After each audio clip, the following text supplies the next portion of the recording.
नमस्ते, स्वागत है आपका सक्सेना मेडिकल स्टोर के इस नए वीडियो में। एक नई सीरीज़ बनाना चालू की है जिसमें हम पूरे सर से लेकर बालों तक की सारी हेल्थ, सारी बीमारियां, सारी मेडिसिन, सारे ट्रीटमेंट को समझते हैं।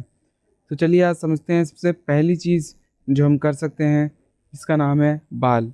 Welcome to the series full body checkup. बालों में सबसे ज़्यादा बीमारियां होती हैं। दोबारा, बालों आपकी बीमारियों का सबसे गहरा सिंबल होता है। सबसे पहले आपके बाल झड़ने के बारे में आज बात करेंगे। क्या आपके बाल सबसे ज़्यादा झड़ रहे हैं? क्या आपके बालों से आपको कई सारी परेशानियां हो रही हैं? बाल हल्के हो रहे हैं, साइड से हेयर लाइन जा रही है? तो आज की इस वीडियो में आपको ऐसे पॉइंट्स बताए जाएंगे जिसमें आप जानेंगे कि आपके अपने बालों को कैसे बचाया जा सकता है। हेयर फॉल को समझने से पहले हमको हेयर को समझना पड़ेगा कि हेयर क्या होता है। देखेंगे आपकी हेयर कोई डेड थ्रेड नहीं है, ये कोई निर्जीव चीज़ नहीं है, ये एक लिविंग बीइंग है। इसमें कई सारे पार्ट्स होते हैं। सबसे पहला आता है हेड शाफ्ट। ये आप देख रहे हो जो ऊपर का हिस्सा है, इसे हम हेड शाफ्ट कहते हैं। इसमें ब्लड वेसल्स नहीं होती, इसमें खून नहीं बहता, इसलिए इसमें न्यूरो रिसेप्टर्स भी नहीं होते, जिसे आप काटते हो तो दर्द भी नहीं होता है। इसी हिस्से को आप काट पाते हो। दूसरा आता है रूट्स, जो कि नीचे आप रूट्स देख पा रहे हो, यही ब्लड वेसल से कनेक्ट होती हैं। ये ब्लड वेसल से कनेक्ट होती हैं जब, तो ये सारा न्यूट्रिशन बालों को देती हैं। बालों में सारा न्यूट्रिशन इनके द्वारा ही मिलता है। तीसरा आता है अपना फॉलिकल्स। ये जो हिस्सा आप देख रहे हो, ये एरो मत देखो, ये मिसप्लेस हो गया। ये हिस्सा आप देख रहे हो, इसे कहते हैं फॉलिकल्स।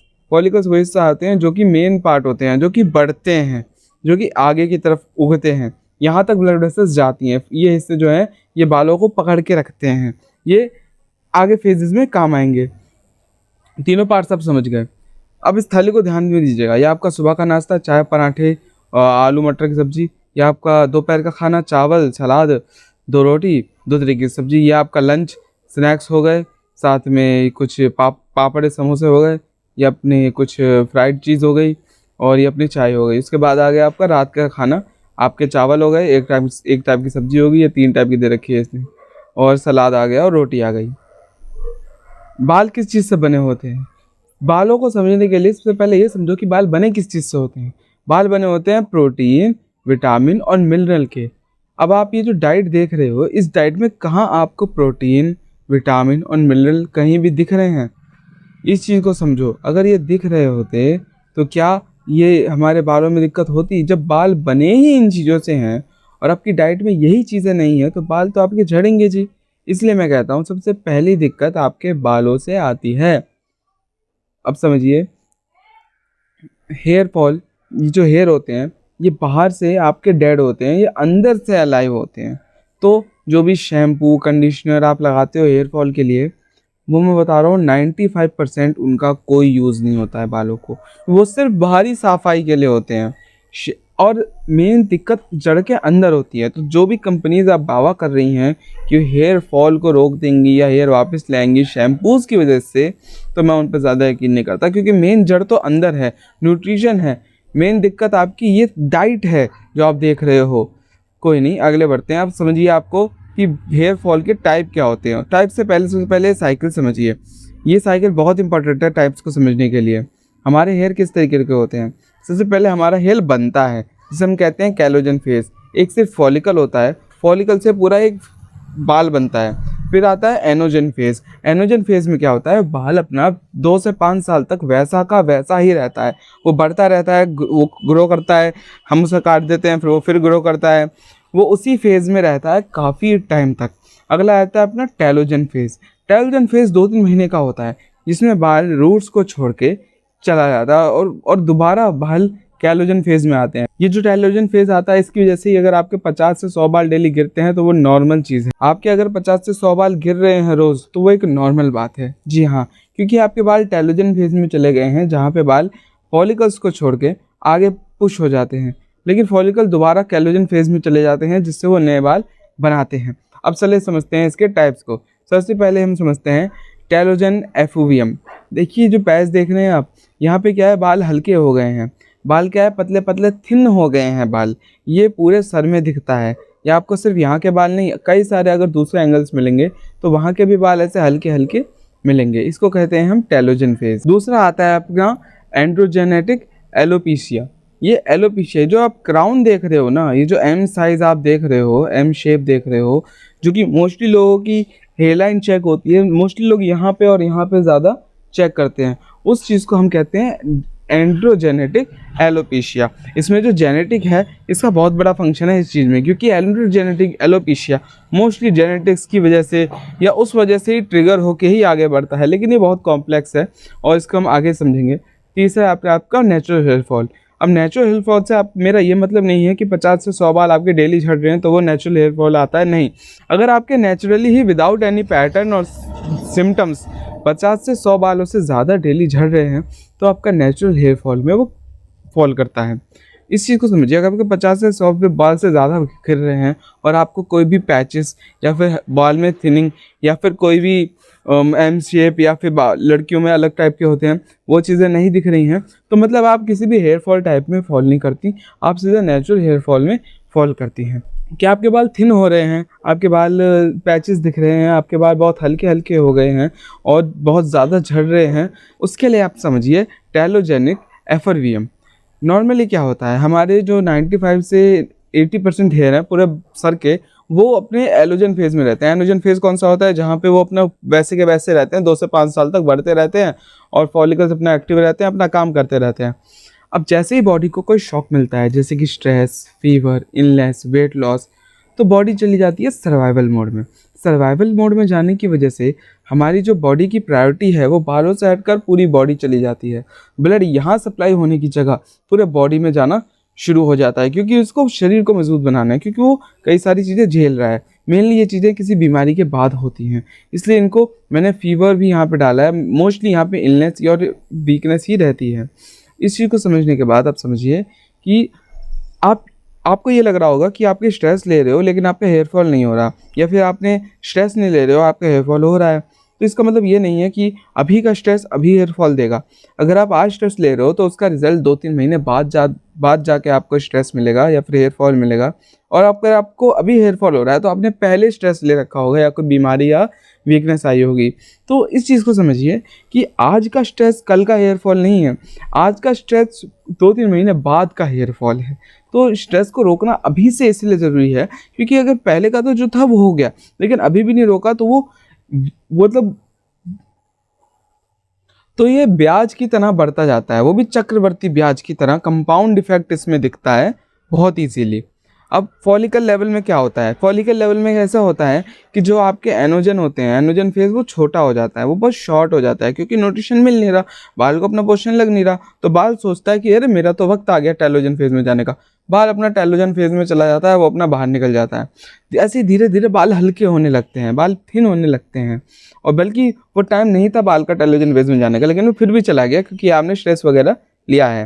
तो इसका ट्रीटमेंट आप समझेंगे। इसका ट्रीटमेंट सबसे बढ़िया है, अपना पहले अपना कॉज फिक्स करो, अपना स्ट्रेस फिक्स करो, अपना बॉडी लाइफ साइकिल फिक्स करो, अपनी डाइट इंप्रूव करो, अपना जो डेली डाइट मैंने दिखाई थी उसको बेटर करो, अपना सारी चीज़ों को फिक्स करोगे तब जाके ही ये हेयर फॉल ठीक होगा। और सबसे बेस्ट मैं इसमें जो सलाह देता हूँ वो है अपना मिनॉक्सिडिल। मिनॉक्सिडिल इस पूरी स्लाइड्स में आपको सबसे ज़्यादा देखने को मिलेगा कि वो ऐसी चीज़ है जो कि OTC कैटेगरी में भी आती है, और वो ऐसी चीज़ है जो कि बहुत ज़्यादा डॉक्टर्स भी रिकमेंड करते हैं, और वो ऐसी चीज़ें जो मैं भी रिकमेंड करता हूँ इसलिए क्योंकि उसका रिजल्ट सबसे अच्छा है हर टाइप की बीमारियों में। सबसे पहले आप समझिए मिनॉक्सिडिल आपके बालों में क्या असर दिखाता है। मिनॉक्सिडिल सबसे पहले आपके बालों का जो फॉलिकल्स हैं उनको दोबारा एक्टिव करता है। फॉलिकल्स मैं बताता हूँ, एक सेकेंड। हाँ, ये जो फॉलिकल्स आप देख रहे हो जो कि यहाँ होते हैं, इनको दोबारा एक्टिव करता है, इनको बंद नहीं होने देता, इनको खुला रखता है। ये खुले रहेंगे तो कैलोजन फेज हमेशा एक्टिव रहेगा, कैलोजन फेज बंद नहीं होना चाहिए, तब जाके वो नए बाल आने में भी मदद करता है। और अगर आपके फॉलिकल्स बंद हो गए हैं तो उसको दोबारा खोलने में भी मदद कर सकता है, या फिर उनको परमानेंटली बंद भी कर सकता है। और बाकी पोर्स जो बंद हो रहे हैं धीरे धीरे उनको भी खुले रहने देने में मदद करता है। इसको हम आगे समझेंगे, आगे स्लाइड्स में इसका बहुत यूज़ आने वाला है। दूसरा हम बताते हैं न्यूट्रिशन अपना protein rich, iron rich diet ज़रूर लें, और सप्लीमेंट में मल्टीविटामिन और बायोटीन मोस्टली डॉक्टर्स रिकमेंड करते हैं तब जब डाइट की वजह से आपको कई सारे चेंजेस नहीं देखने को मिल रहे हैं। अगर कई सारे चीज़ देखने को मिल रहे हैं तो हम डाइट को मोस्टली रेकमेंड नहीं करते हैं। अपना न्यूट्रिशन सुधार ले और अपनी साइकिल को समझ ले तो वो बहुत इजीली तरीके से इसको दोबारा रिवर्स करा जा सकता है। और मल्टीविटामिन और बायोटिन वो सप्लीमेंट्स हैं जो कि हम तब रेकमेंड करते हैं जो कि डाइट और इन चीज़ों के बाद भी नहीं होता। अगर आपने डाइट और स्ट्रेस रिलीफ, एक्सरसाइज, मेडिटेशन करीबन 3-4 महीने तक करी है तब भी आपको रिजल्ट नहीं मिल रहे, तब हम जाके बायोटिन और मल्टीविटामिन रेकमेंड करते हैं।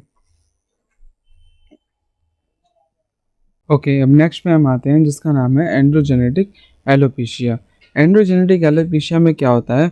सबसे पहले आप समझिए एंड्रोजेनेटिक, इसमें जेनेटिक वर्ड आ रहा है ना, यही सबसे मेन पॉइंट है। जेनेटिक का मतलब होता है जो कि जेनेटिक्स में से निकलता है, जो कि आपके जीन्स आपके बॉडी में ऑलरेडी इम्प्लांट है।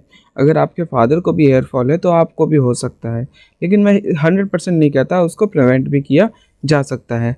सबसे पहले आप समझिए DHT, डाईहाइड्रोटेस्टोस्टेरोन, जो कि टेस्टोस्टेरोन से बनता है, जो कि 5 अल्फा रिडक्टेज, जो कि एंजाइम हमारे बालों के अंदर पहले से प्रेजेंट होता है।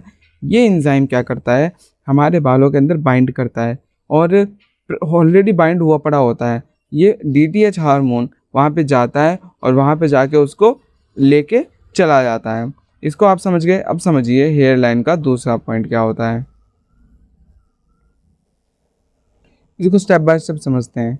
आपकी ग्रोथ सेंसिटिव थी, आपकी जेनेटिक सेंसिटिव थे, लेकिन फिर भी DTH आया, उसने 5 अल्फा रिडक्टेज को पकड़ा और अपने साथ ले गया। फॉलिकल इमेच्योर हो गए, फॉलिकल पतले हो गए, फॉलिकल पतले हो गए, ब्लड की सप्लाई मिलनी भी रुकी और एंड्रोजन को लगा कि वो तो अपने फेज ख़त्म हो गया। एंड्रोजन फेज को लगा कि अब वो ख़त्म हो गया, ही इज़ डेड नाउ। तो बाल सीधा टेलोजन फेज में चला गया। टेलोजन फेज में चला गया, फिर वो बाहर निकल गया और पोर धीरे धीरे बंद होने लगा। ये पॉइंट ध्यान रखिएगा, धीरे धीरे बंद होने लगा। इसको हम आगे बताएंगे। इसमें क्या होता है? पैटर्न बेस्ड थिनिंग होती है। सबसे पहले तो आपको समझिए कॉइन बेस, जो कि यहाँ सर के बीच में कॉइन की तरह वो साइकिल बढ़ती रहती है, वो कॉइन बेस होती है। और यहाँ पे जो हेयर लाइन टाइप होती है ये आपकी होती है एम साइज, एम शेप की, जो पहले दिखाई थी मैंने, ये उस टाइप की अगर आपको दिखती है तो इस तरीके से भी होती है। और सबसे पहली चीज़ ट्रीटमेंट बताने से पहले, जो मैंने कहा था ना फॉलिकल बंद होते हैं, उसका मेन पार्ट आता है कि ये रिपीटेटिव नहीं होता। ये क्या होता है? ये पोर्स को बंद कर देता है, जिससे दोबारा कैथोजन फेज़ में बाल जा ही नहीं पाता। कैथोजन फेज़ का मतलब जहाँ बाल बनता है नया, उस फेज़ में वो जा ही नहीं पाता, तो वो पोर्स बंद हो जाते हैं, वहाँ बाल दोबारा नहीं आ पाते हैं। पोर्स बहुत सारे हैं बॉडी में, लेकिन वो पोर्स जब बंद हो गए वो दोबारा उस बाल को ग्रो नहीं कर पाएंगे, इसलिए रिवर्सेबल नहीं होता है। इसको प्रिवेंशन किया जा सकता है। इसको हम आगे समझेंगे कि ये कई बार रिवर्सेबल भी हो जाता है। वो कैसे हो जाता है? सबसे पहले समझिए इसके 2 मेन गोल्स होते हैं ट्रीटमेंट के। अपने DTH के लेवल को कम करना है और फॉलिकल को दोबारा रिवाइव करना है अगर हो सकते हैं तो, और उनको स्टेबल रखना है। इसके हम सबसे फिनास्टिडिन, दोबारा इसके लिए हम इस्तेमाल करेंगे फिनास्टिडिन टैबलेट। फिनास्टिडिन टैबलेट क्या करता है?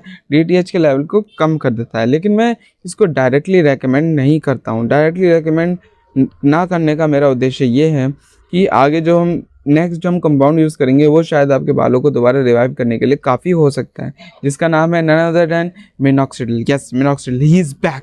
Minoxidil is the John Wick of hair fall. अगर आपके पास ये नहीं है तो आपके पास कुछ भी नहीं है। यहाँ पे इन्होंने फिनास्टिडिन केमिकल के संग दे रखा है, इसको मैं रेकमेंड नहीं करता।